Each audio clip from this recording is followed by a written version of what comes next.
with your Idaho News 6 forecast.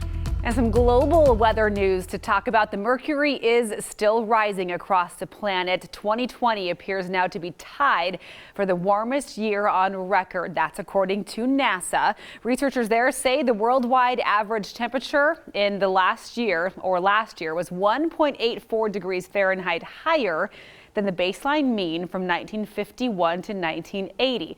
Now, 2020 did beat out 2016 slightly, but was within the margin of error. So effectively for NASA, that is a tie. Officials say human activities, especially greenhouse gas emissions on the planet, have caused the average temperature to rise more than 2 degrees Fahrenheit since the late 19th century.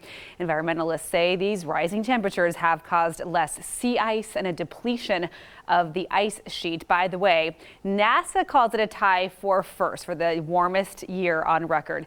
If you hear otherwise from NOAA, the National Oceanic and Atmospheric Administration, they are calling it the second warmest behind 2016. NOAA uses a different baseline and slightly different data. So just depending on which study you are seeing, you may hear that 2020 was the warmest ever or tied for it, or second warmest. But either way, it just barely edged out 2016 in that NASA study. So a tie. Speaking of warm temperatures, we have had a very warm January here in Boise so far. We have seen those afternoon highs above normal each and every day. When you take the 14 days of the month so far, average out those temperatures, we're at 44.1 degrees.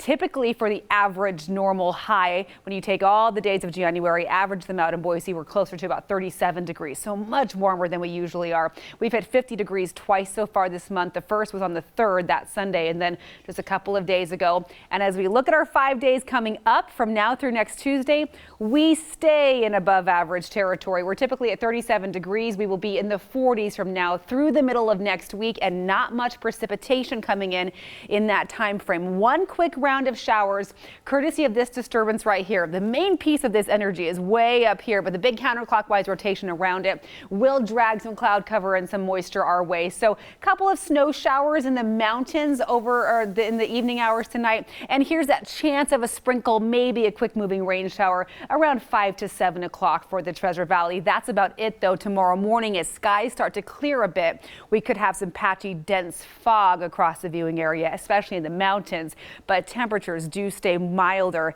than normal long term. We will hit the low 40s once again today with some sunshine to start, and then those clouds will overspread the region as that disturbance starts moving by to our north. 40 degrees even for Idaho City today, low to mid 30s in our mountain communities with maybe an inch of accumulation around McCall. That's likely all we'll see. Stanley may see an inch as well. We do dry out for the most part over the weekend. Plenty of sunshine coming our way next week, and those highs in the 40s, like I said, from now through at least next Thursday.